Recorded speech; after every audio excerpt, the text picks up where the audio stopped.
Hola, buenas noches, ¿cómo están? Espero que muy bien, ya que van 2 meses de encierro, de cuarentena, pero gracias a Dios la palabra no está en cuarentena. Así que le damos gracias a Dios porque su palabra es viva y nos permite aún desde nuestras casas y por este medio tener comunión con la iglesia. Aunque no estemos juntos físicamente, y eso se extraña naturalmente, pero aquí estamos en el nombre de Jesús. Vamos a poner este tiempo en manos de Dios y a pedirle que sea Él el que hable. Bendito Señor, Dios y Padre eterno, Señor de los cielos y de la tierra, te alabamos, Señor, y bendecimos tu santo nombre y oramos a ti poniendo este tiempo en tus manos. Háblanos, Señor, en tu preciosa palabra. Sea tu Santo Espíritu hablando a tu iglesia. Señor, quítate, lo ruego, todo estorbo de la mente y del corazón de tu iglesia, de tus hijos, para poder recibir, Señor, lo que tú tienes para tu iglesia el día de hoy. Glorifícate, Señor, en tu palabra, en el nombre de Cristo Jesús. Amén. Ok, en estos últimos meses y semanas hemos estado hablando acerca de la edificación de los muros de Jerusalén y de la restauración de las 12 puertas en los tiempos de Nehemías. Conforme al propósito de Dios, hemos visto ya 7 de ellas: la puerta de las ovejas, la puerta del pescado, la puerta vieja, la puerta del valle, la puerta del muladar, la puerta de la fuente, y la última que vimos fue la puerta de las aguas, cada una de ellas con un significado especial y específico en el plan de Dios para su pueblo, las cuales representan una etapa en la vida y en el crecimiento y madurez de la iglesia conforme al plan de Dios para la restauración de su pueblo. Pero ahora llegamos a la puerta de los caballos, la puerta que precede al regreso de nuestro Señor Jesucristo. Ese regreso que Él ha de hacer con todo poder y en gran gloria, y eso me emociona, incluso no en temor de hombre, sino en el temor de Él. Él pronto viene, y esta es la puerta que precede aquella puerta dorada de la cual hablaremos en la siguiente ocasión. Te decía en las conferencias anteriores que en las cosas de Dios no hay coincidencias, nada es por casualidad. Cada etapa, cada puerta ha sido perfectamente diseñada para guiar a su pueblo a través de los tiempos hasta llegar a estos tiempos en los cuales estamos viviendo. Tiempos por demás difíciles, no solamente a nivel del país, sino a nivel del mundo. Y esto yo por lo menos no lo había visto antes, pero sabemos que Dios está con nosotros. Ok, vamos por favor al libro de Nehemías, capítulo 3, versículo 28. Nehemías 3, versículo 28. Dice: desde la puerta de los caballos restauraron los sacerdotes, cada uno enfrente de su casa. Desde la puerta de los caballos restauraron, fíjate bien quiénes. Dice aquí los sacerdotes.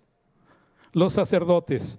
No sé si en las conferencias pasadas los que las han visto recuerdan quiénes han sido aquellos que han restaurado los muros y quiénes han edificado las puertas.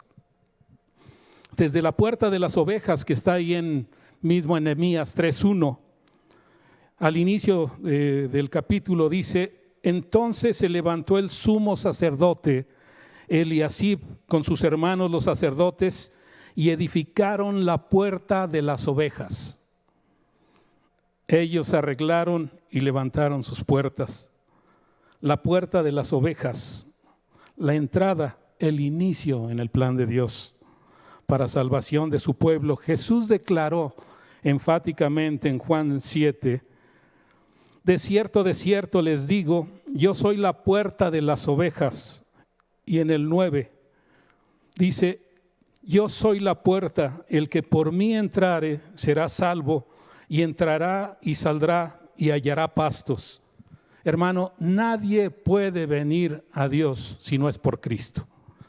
Si no es por Cristo. Él fue el inicio de esta edificación de la restauración y la salvación que se nombra aquí en Nehemías.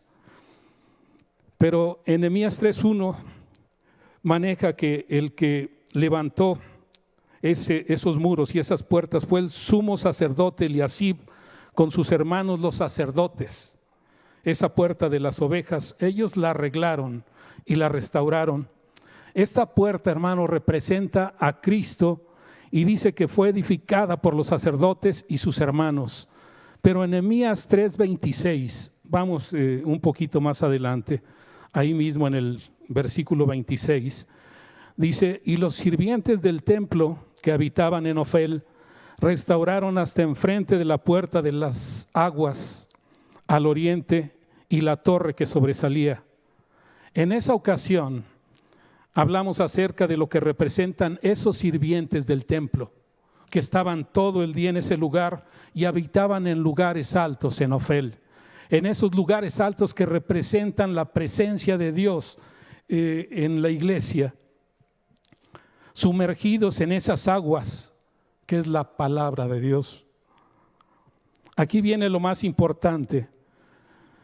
Una puerta, la puerta de los caballos, una fase antes que el Señor regrese, son nuevamente, si te fijaste, los sacerdotes. Solo los sacerdotes, los que edifican su parte del muro delante de la casa de cada uno de ellos, restaurando esta puerta de los caballos en preparación para el regreso del Señor. Hermano, no sé a ti, pero a la mayoría de nosotros nos encanta citar al apóstol Pedro cuando dice: mas vosotros sois linaje escogido, real sacerdocio, nación santa, pueblo adquirido por Dios para que anuncien las virtudes de aquel que los llamó de las tinieblas a su luz admirable. Hermano, fuimos comprados por Dios para anunciar sus virtudes.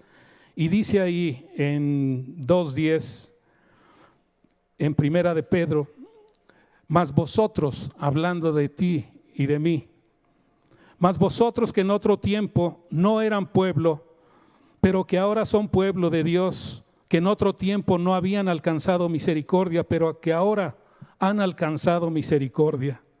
Mira, el apóstol Pedro no dice aquí que seremos linaje escogido, no dice aquí que seremos real sacerdocio, nación santa, pueblo adquirido por Dios cuando Cristo venga, sino que en la voluntad de Dios y del Padre ya lo somos, ya fuimos escogidos, ya fuimos escogidos. Y eso tenemos que tomarlo y vivirlo por fe y manifestarlo a través de las obras. ¿Cuáles obras? Para que anunciemos, dice la palabra, las virtudes de aquel que nos llamó de las tinieblas a su luz admirable. Dice en primera de Pedro 1:2, elegidos según la presciencia de Dios Padre y en santificación del Espíritu, para obedecer y ser rociados con la sangre de Jesucristo, gracia y paz os sean multiplicadas. De lo que ha estado hablando Juan en estos últimos tiempos en la iglesia. Mira, esta puerta de los caballos nos habla de restaurar el sacerdocio, de restaurar ese sacerdocio en la iglesia antes que el Señor Jesucristo venga. Y curiosamente este versículo comienza diciendo: desde la puerta de los caballos restauraron los sacerdotes. ¿Qué nos quiere decir el Señor aquí? Mira, checa esto. En repetidas ocasiones el Señor en su palabra habla acerca de los animales en relación específicamente con lo que quiere enseñarle a sus hijos. ¿Te has dado cuenta de eso?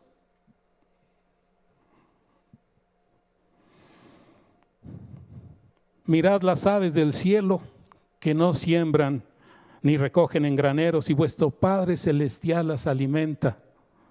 ¿No valen más, mucho más que ellas? ¿No valen ustedes mucho más que ellas? Por ejemplo, en Proverbios 6, del 6 al 8, también habla así y dice, vamos ahí a Proverbios 6, versículos del 6 al 8.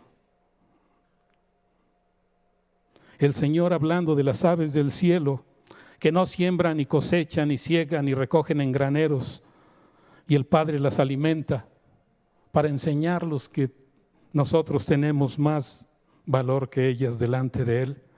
Dice en Proverbios 6:6, ve a la hormiga, oh perezoso. Ve a la hormiga, oh perezoso. Mira sus caminos y sé sabio. Todo lo que el Señor nos dice nada más en estas poquitas palabras.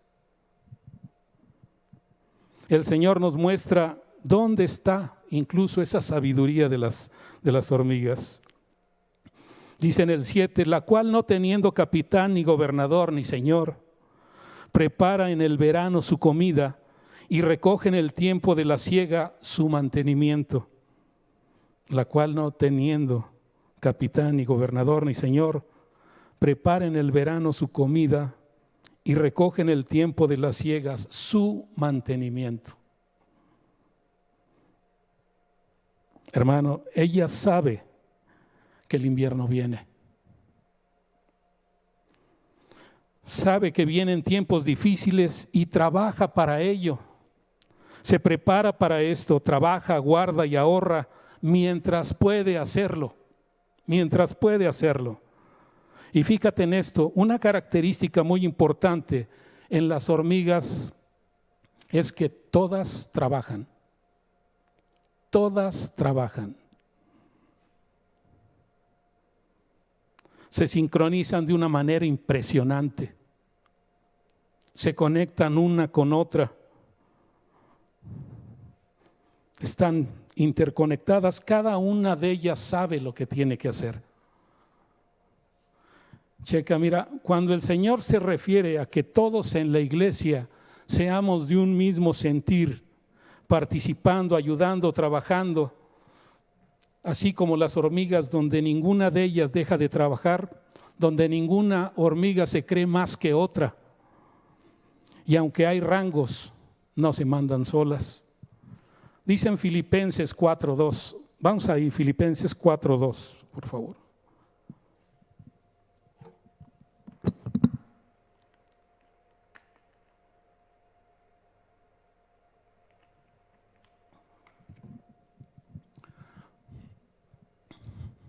Pablo hablando a Timoteo dice, ruego a Evodia y a Síntique que sean de un mismo sentir en el Señor.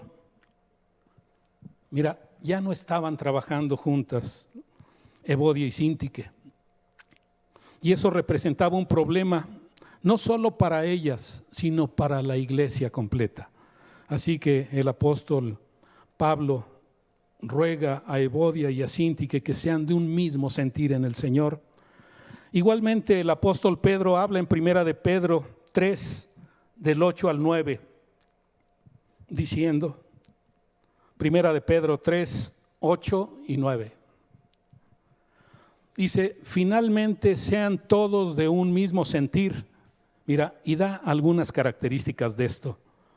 Compasivos, amándose fraternalmente, misericordiosos, amigables, no devolviendo mal por mal ni maldición por maldición, sino por el contrario, bendiciendo, sabiendo que fuisteis llamados para heredar bendición.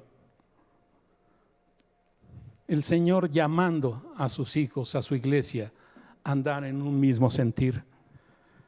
Pero este es uno de tantos ejemplos que hay en la palabra acerca de cómo el Señor nos habla a través de los animales. Hay una parte en Cantar de los Cantares donde el amado se refiere a la amada de una manera muy poética, pero que me llama mucho la atención. Dice ahí en Cantar de los Cantares 1:9, dice: a yegua de los carros de Faraón te he comparado, amiga mía.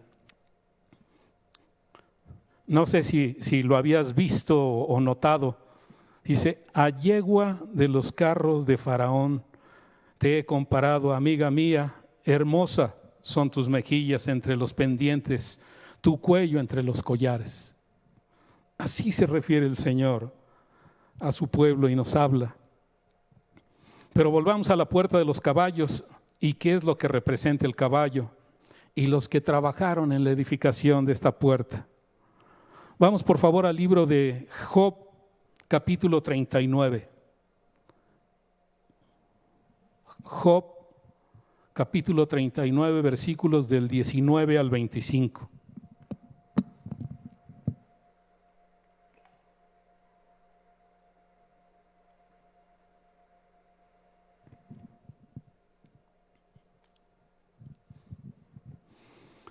Mira, en Job, en el capítulo 37 y 38 del libro de Job, Dios da una respuesta bastante dura a los amigos de Job y a Job mismo, respondiendo a todo lo que ellos habían hablado en medio de esa difícil prueba que el mismo Señor permitió que pasara Job, que viviera Job.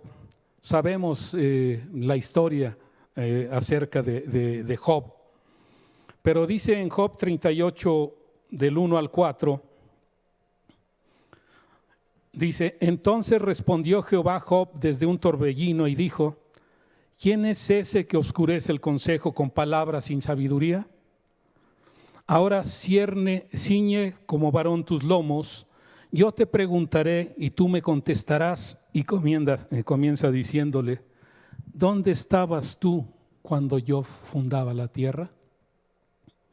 Házmelo saber si tienes inteligencia. Y habla el Señor a Job acerca de todo lo que Dios hizo en la creación de una manera detallada y extensa en esos capítulos 37 y 38. En la misma tónica que habla, sigue hablando también, y esto me llama la atención porque habla de cabras monteses, de las ciervas, del asno montés, del búfalo, del pavo real, del gavilán, del águila. Y habla específicamente, y esto es lo que quiero que veamos, del caballo. Dice en Job 39, 19 al 25. Ya lo tienen, ¿verdad?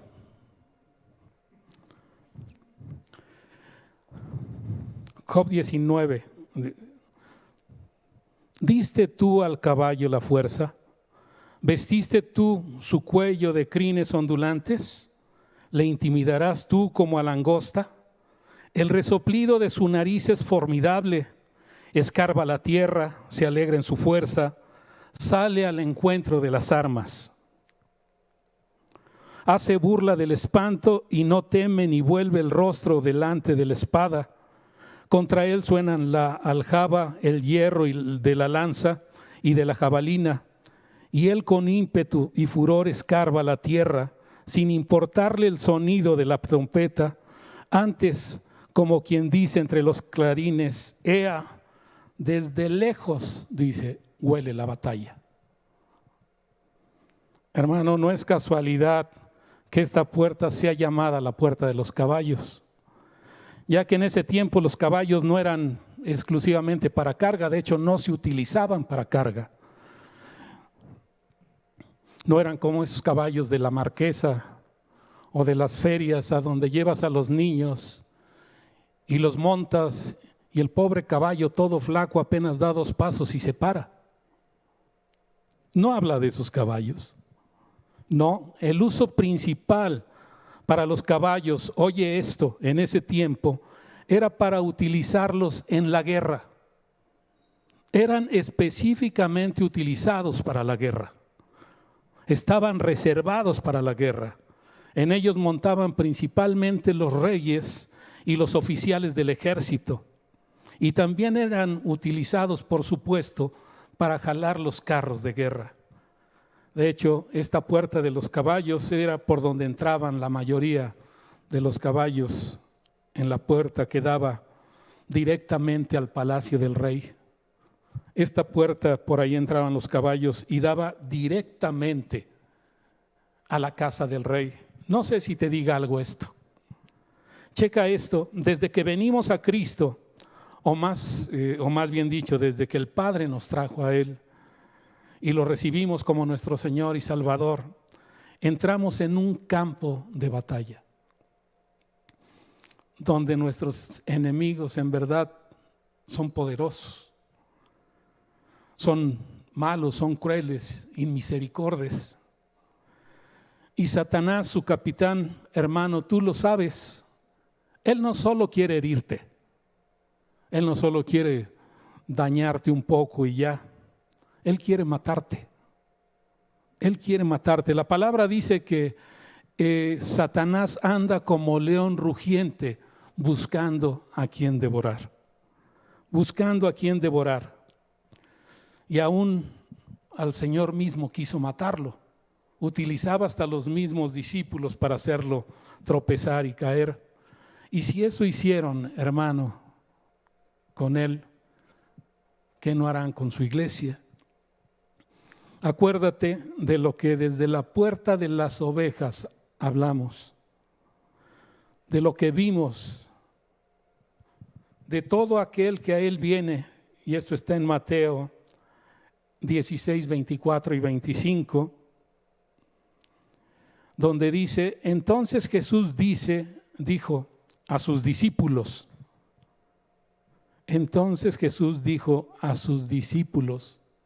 hermano, ¿eres discípulo? Esto es para ti.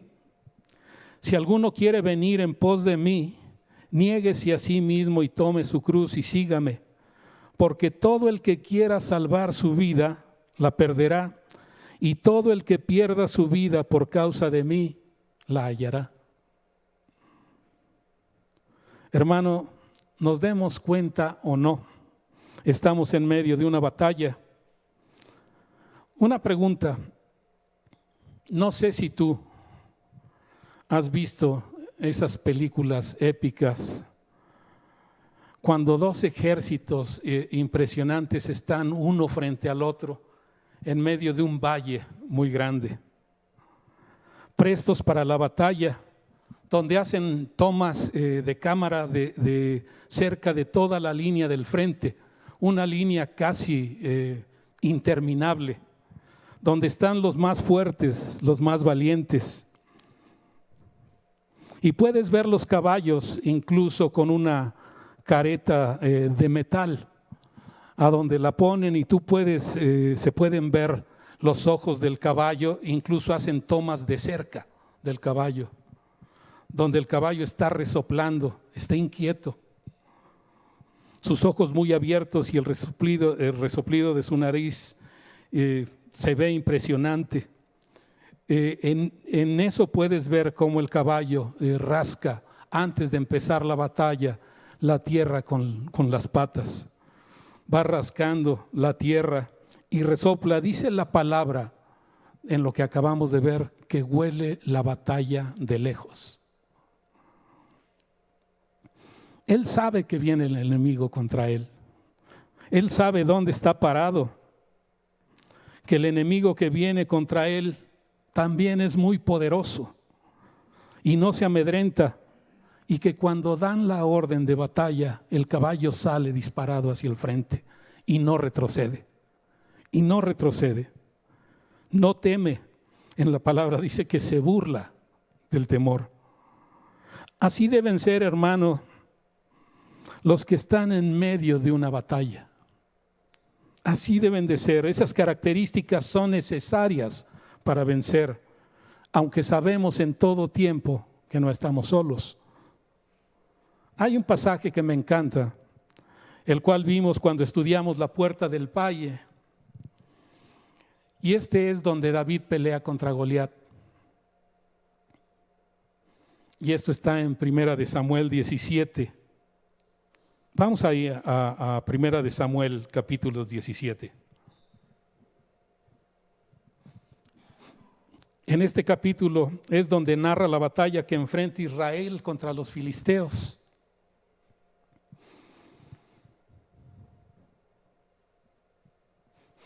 Dice en Samuel 17:1: los filisteos juntaron sus ejércitos para la guerra y se congregaron en Soco, que es de Judá, y acamparon entre Soco y Aseca y Efes-damín.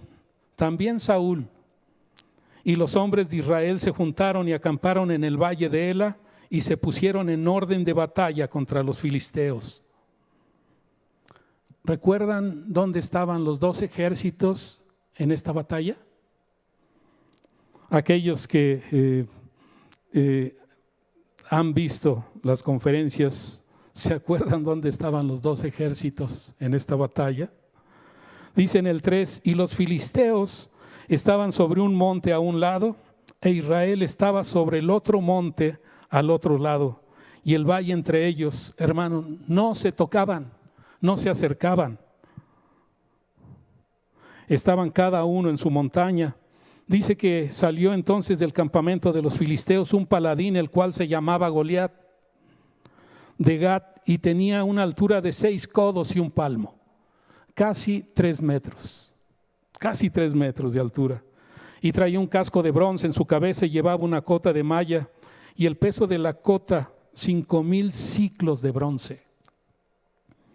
Sobre sus piernas traía grebas de bronce y jabalina de bronce entre sus hombros. Y el asta de su lanza, dice la palabra, que era como rodillo de telar, y tenía hierro de su lanza, 600 siclos de hierro. Y como si fuera poco de todo lo que este era y cómo iba armado, todavía iba su escudero delante de él. Dice que separó Dios voces a los escuadrones de Israel, diciéndoles: ¿para qué se han puesto en orden de batalla? ¿No soy yo el filisteo y ustedes los siervos de Saúl? Escojan entre ustedes un hombre que venga contra mí, y si él pudiere pelear conmigo y me venciere, nosotros seremos sus enemigos, y si yo pudiere más que él y lo venciere, ustedes serán mis siervos y nos servirán. Y añade unas palabras el filisteo diciendo: hoy he desafiado al campamento de Israel. Denme un hombre para que pelee conmigo. Dice que oyendo Saúl y todo Israel estas palabras del filisteo, dice aquí que se turbaron y tuvieron no miedo, dice gran miedo. Yo creo que en ese momento donde sale el gigante y los desafía, todos voltearon a ver a Saúl. No se me lo imagino, porque dice la palabra que Saúl era grande, que no había otro más hermoso que él en Israel, que incluso que él sobresalía de los hombros hacia arriba a cualquiera del pueblo. Entonces estaba todo el ejército, y si tú podías ver la parte de arriba, la única cabeza que se veía era la de Saúl. Pero Saúl no hizo nada. También estaba turbado, y dice aquí que tenía gran miedo. Dice en el versículo 16 y 17 que venía aquel fariseo por la mañana y por la tarde, y así lo hizo 40 días. 40 días. Hermano, el enemigo cuando te ataca no da tregua. No da tregua.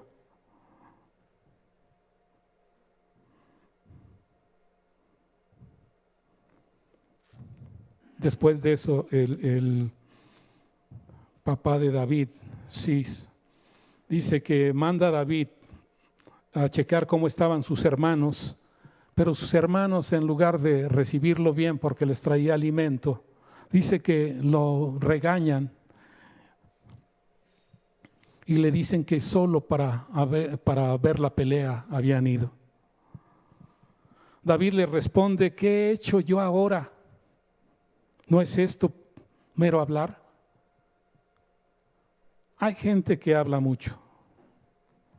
Hay gente que en medio de las circunstancias habla mucho, tiene mucha palabra, pero cuando se trata de algo importante es difícil que participe. Así que David fue llevado con Saúl y David respondió a Saúl diciéndole: no desmaye tu corazón. David diciéndole al rey: no desmaye tu corazón de ninguno a causa de él. Tu siervo irá y peleará contra este filisteo.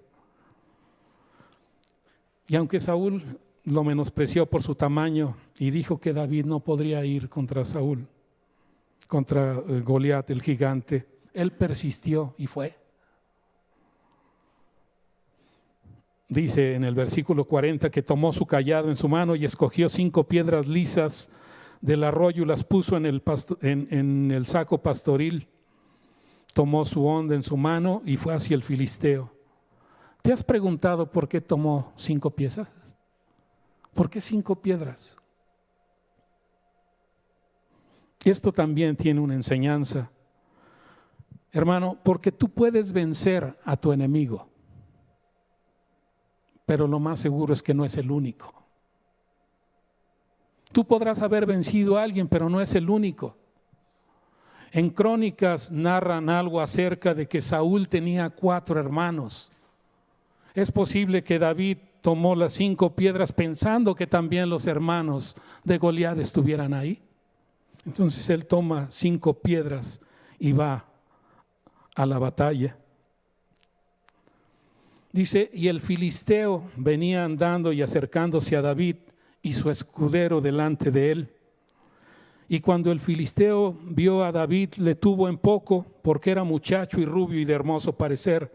Y le dijo el filisteo a David: ¿soy yo perro para que vengas a mí con palos? Y maldijo a David por sus dioses. Dijo luego el filisteo a David: ven a mí, daré tu carne a las aves del cielo y a las bestias del campo.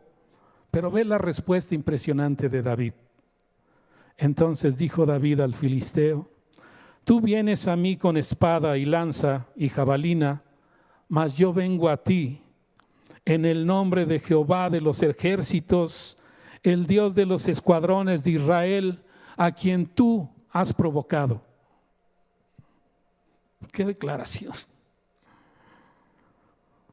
Jehová te entregará en mi mano y yo te venceré y te cortaré la cabeza. Y daré hoy los cuerpos de los filisteos a las aves del cielo y a las bestias de la tierra. Dice: y toda la tierra sabrá que hay Dios en Israel. Hermano, mira, cheque este versículo y guárdalo en tu corazón, de 1 Samuel 17, 47, que sigue. Dice: y sabrá toda esta congregación que Jehová no salva con espada y con lanza. ¿Por qué? Dice: porque de Jehová es la batalla. No es tuya, no es mía. Por supuesto que tenemos que participar en ellas, pero la batalla es de Jehová, es de Él. Él los entregará en nuestras manos. Y comienza así la batalla. Entonces aconteció que cuando el filisteo se levantó para echar a andar al encuentro de David, fíjate lo que David hizo. Es muy ilustrativo. Dice que David se dio prisa y corrió a la línea de batalla contra el filisteo. No le tenía miedo, a pesar de su impresionante apariencia, tamaño y sus armas. ¿Te acuerdas de el caballo? Dice que metiendo David su mano en la bolsa, tomó de ahí una piedra, la tiró en la honda e hirió al filisteo en la frente, y la piedra quedó clavada en la frente y cayó sobre su rostro en tierra. Dice: así venció David al filisteo con honda y piedra, e hirió al filisteo y lo mató, sin tener David espada en su mano. Dice en este versículo que lo mató, pero en realidad todavía no estaba muerto. Dice en el versículo siguiente que entonces corrió David y se puso sobre el filisteo, y tomando la espada de él y sacándola de su vaina, lo acabó de matar. No sé si te puedas imaginar la escena. Viene Goliat, un hombre de casi 3 metros, con una coraza cubriendo su cuerpo, con armas, espada, jabalina, contra un joven de baja estatura, con apariencia débil. Y cuando empieza la batalla, este joven corre y lo enfrenta. Cuando lo mató con la honda, pues también ha de haber visto ya ese gigante tirado en el suelo, pero el pararse encima de él aún estando vivo y sacar su espada y cortarle la cabeza, demuestran de qué estaba hecho David y de qué debe estar hecha la iglesia.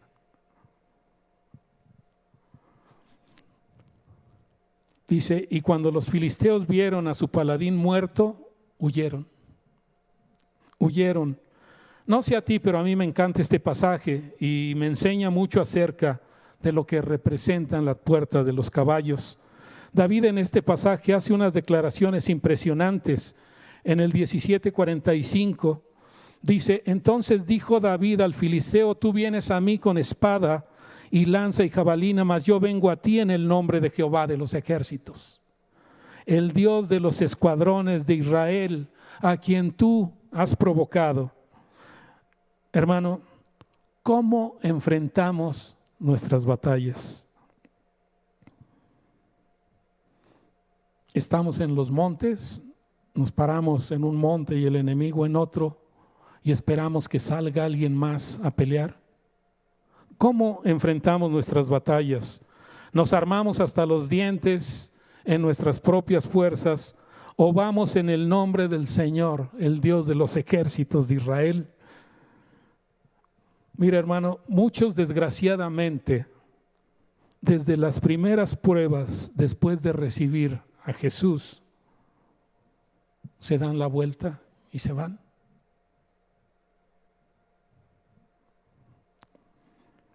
Algo de lo más fuerte que en lo personal nosotros como individuos y como familia vivimos fueron pruebas no muy sencillas, pero gracias a Dios con el apoyo de la iglesia pudimos sortearlas y aquí estamos.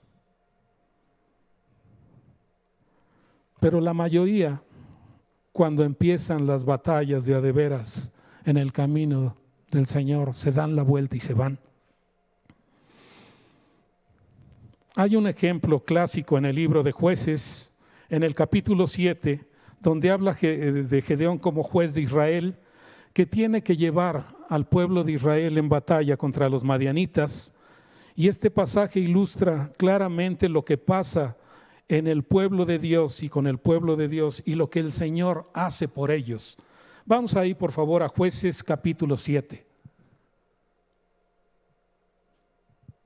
Jueces capítulo 7, versículos del 1 al 7.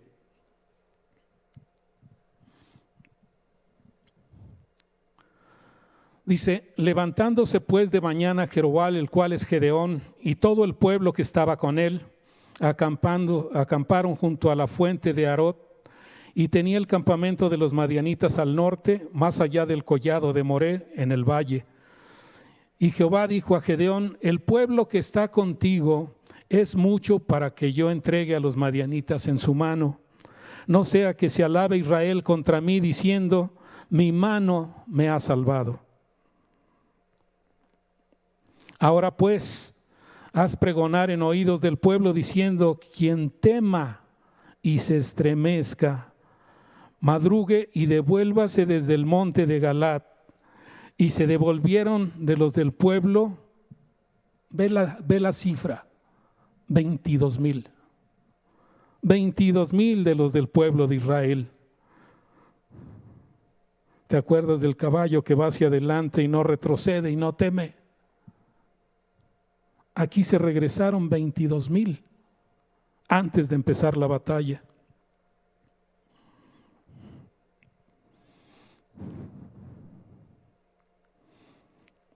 Checa esto. Se regresaron 22,000 y quedaron 10,000. Volvieron atrás más del 60% del total de la gente de Israel. Jueces 7:4. No sé si te diga algo esto también. Y el Señor dijo a Gedeón: aún es mucho pueblo, llévalos a las aguas y ahí te los probaré. Y del que yo te diga, vaya este contigo, irá contigo. Mas de cualquiera que yo te diga, este no vaya contigo, el tal no irá. Entonces llevó el pueblo a las aguas, y Jehová dijo a Gedeón: cualquiera que lamiere las aguas con su lengua como lame el perro, aquel pondrás aparte. Asimismo a cualquiera que se doblare sobre sus rodillas para beber. Y fue el número de los que lamieron llevando el agua con la mano a su boca. ¿Cuántos? 300 hombres. 300 hombres. Y todo el resto del pueblo se dobló sobre sus rodillas para beber las aguas. Entonces dijo Jehová a Gedeón: con estos 300 hombres que lamieron el agua, los salvaré y entregaré a los madianitas en tus manos, y váyase toda la demás gente, cada uno a su lugar. Cuando el Señor hace esto con Gedeón y Gedeón ve que nada más quedan 300 gentes, él también piensa que es muy poquita. Y el Señor lo hace que pueda ver y oír lo que están diciendo de Israel en el campo de los madianitas. Entonces eso reconforta su espíritu y espera la salvación del Señor con esos 300. Esto es impresionante. Solo quedaron 300 hombres, poco más del 1% del total de la gente que fue a pelear contra Madián. Poco más del 1%, porque eran 32,000 en total los que habían ido. Dios salvó a Israel, aunque por supuesto sabemos que la batalla es del Señor. Hermano, la batalla es del Señor. Así que si tú estás todavía aquí, gloria a su nombre. Si todavía estás aquí después de tantos años, gloria a su nombre, ya que es por su gracia que estamos aún aquí.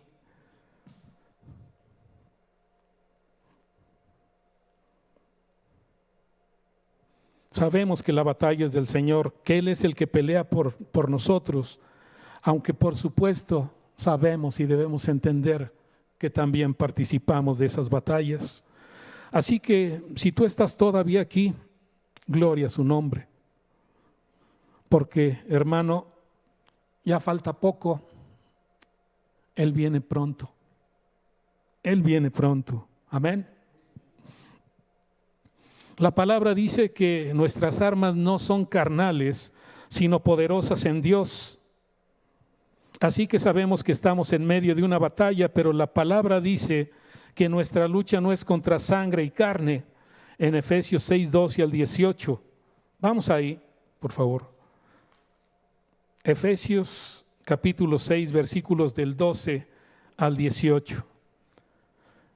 Es una parte de la palabra que hemos oído constantemente, pero el oírla constantemente tal vez no la hemos entendido completamente, sobre todo cuando nos encontramos en medio de los problemas. Se nos llega a olvidar todo esto que hemos aprendido. Dice Efesios 6:12, porque no tenemos lucha contra sangre y carne, sino contra principados, contra potestades, contra gobernadores de las tinieblas de este siglo, contra huestes espirituales de maldad en las regiones celestes. Hermano, veía yo una conferencia de un pastor a donde hablaba de Efesios y decía: hermanos, no estamos peleando contra cholos. El enemigo es sumamente poderoso, extremadamente poderoso. son principados, potestades, gobernadores de las tinieblas de este siglo, huestes espirituales de maldad. El enemigo es poderoso. El enemigo es poderoso. Así que la palabra dice en Efesios 6:13, por tanto, toma toda la armadura de Dios para que puedas resistir en el día malo, y habiendo acabado todo esto, estad firmes. Estad firmes. Todo va a acabar pronto. Que cuando esto sea, podamos ser considerados dignos de estar de pie delante del Cordero y escapar de la ira venidera. Estar firmes. Hermanos, a veces no sabemos muy bien cómo enfrentar las luchas a pesar de tanto tiempo. Hay un problema, hay una práctica que a veces se tiene en la iglesia, sobre todo de aquellos que no son tan maduros en la palabra. Y esto es que quieren reprender todo. Están enseñados tal vez a reprender todo, a reprender al enemigo, a reprender todo lo que se les presente enfrente. A veces tal vez pudieran tener hasta la idea de que pueden reprender a Satanás, y eso no se puede hacer. Eso no lo podemos hacer nosotros. No lo debemos hacer nosotros, dice la palabra. Dice en Judas 1:9 que cuando el arcángel Miguel contendía con el diablo, disputando con él por el cuerpo de Moisés, dice que el arcángel Miguel no se atrevió a proferir juicio de maldición contra él, sino que dijo: el Señor te reprenda.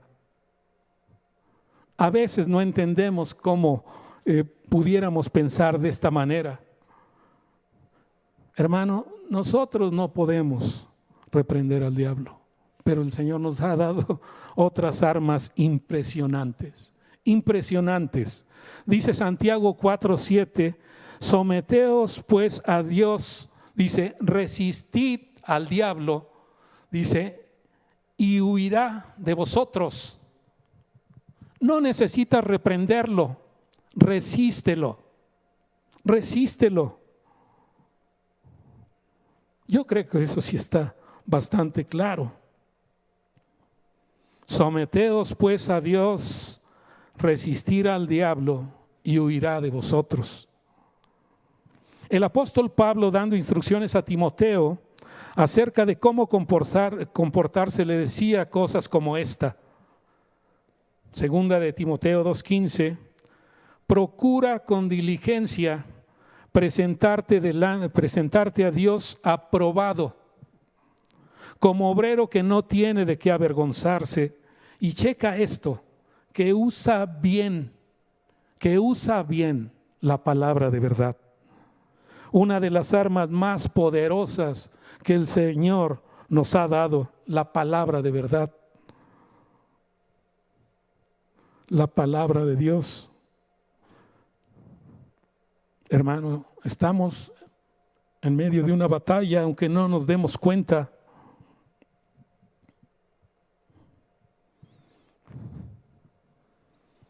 Dice segunda de Timoteo 2:19, pero el fundamento de Dios está firme.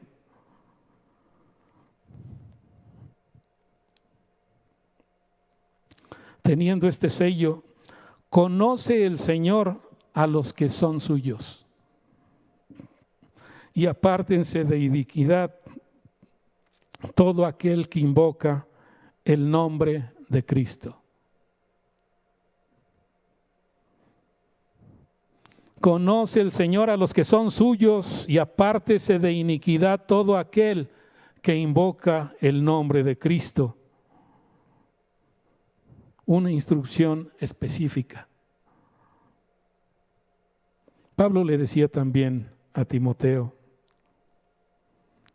muchas cosas como estas. Hermano, si te preguntara entre estas tres cosas, ¿cuál es el enemigo más fuerte que tenemos nosotros? ¿El mundo, la carne o Satanás? ¿Cuál es el enemigo más fuerte de estos tres? La mayoría de nosotros pudiéramos pensar casi de inmediato Satanás, pero Pablo enseña otra cosa. Pablo enseña otra cosa.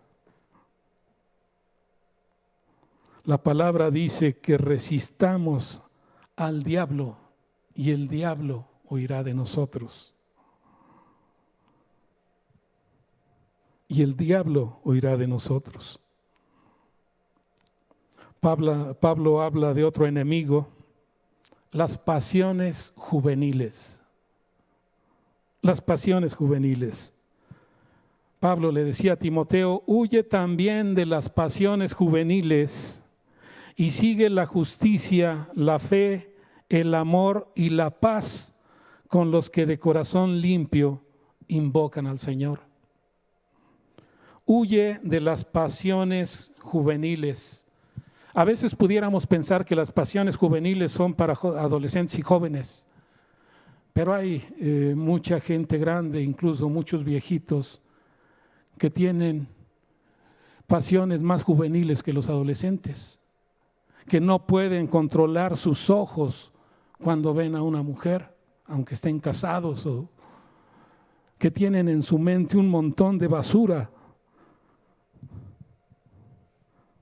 Pablo le decía a Timoteo, huye también de las pasiones juveniles, sigue la justicia, la fe, el amor, la paz con todos los que de corazón limpio invocan al Señor. Sométanse pues a Dios, resistan al diablo y Él huirá de vosotros. Así que, ¿cómo podemos pelear estas batallas? Efesios 6:13. Por tanto, tomad toda la armadura de Dios para que podáis resistir en el día malo y habiendo acabado todo, estad firmes. Estad pues firmes, ceñidos vuestros lomos con la verdad y vestidos con la coraza de justicia y calzados los pies con el apresto del evangelio de la paz. Y Pablo hace aquí un énfasis muy importante, donde dice, sobre todo, toma el escudo de la fe con que podrás apagar los dardos de fuego del maligno. Otra arma impresionante de parte del Señor. El escudo de la fe. Y toma el yelmo de la salvación y la espada del Espíritu, que es la palabra de Dios, y orando en todo tiempo con toda oración y súplica en el Espíritu, y velando en ella con toda perseverancia y súplica por todos los santos. Aquí no dice que ores por ti, sino por todos los santos.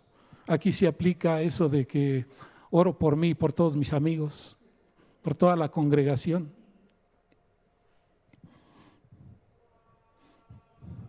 Como las hormigas trabajando todos juntos. Ahora tiene mucho más sentido lo que Pablo habla en fe y lo que le dice a Timoteo y a todos nosotros. Procura con diligencia presentarte a Dios aprobado como obrero que no tiene de qué avergonzarse, que usa bien la palabra de verdad. Hermano, de nada sirve que sepamos la palabra. Hay que usarla. De nada sirve que sepamos todo lo que hay en Efesios 12 y cuál es la armadura y la tengamos en la mente. Hay que usarla. En esa declaración que David que hizo, que está impresionante y que acabamos de ver ahí cuando pelea con Goliat, donde dice, y sabrá esta congregación que Jehová nos salva con espada y con lanza, porque de Jehová es la batalla y Él los entregará en nuestras manos. Algo que podemos aprender de esta puerta de los caballos o recordar es que las armas, el poder y la fuerza para la batalla en el propósito de Dios no pueden ser terrenales.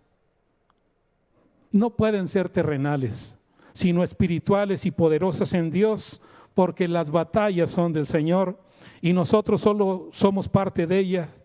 Hermano, en medio de la batalla, sea cual sea esta que estés enfrentando, regocíjate.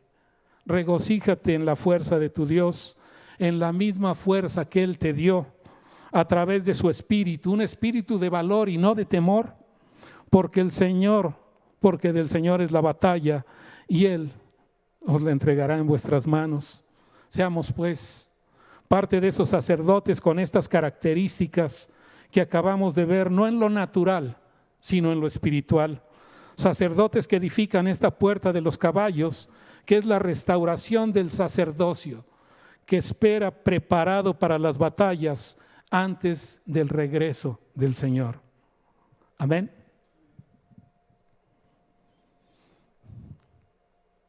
Quiero que veamos un versículo nada más. Está en Apocalipsis 19:11, que ilustra esto que hemos visto. Apocalipsis 19, versículo 11. Dice: entonces vi el cielo abierto, y he aquí un caballo blanco, y el que lo montaba se llamaba Fiel y Verdadero, y con justicia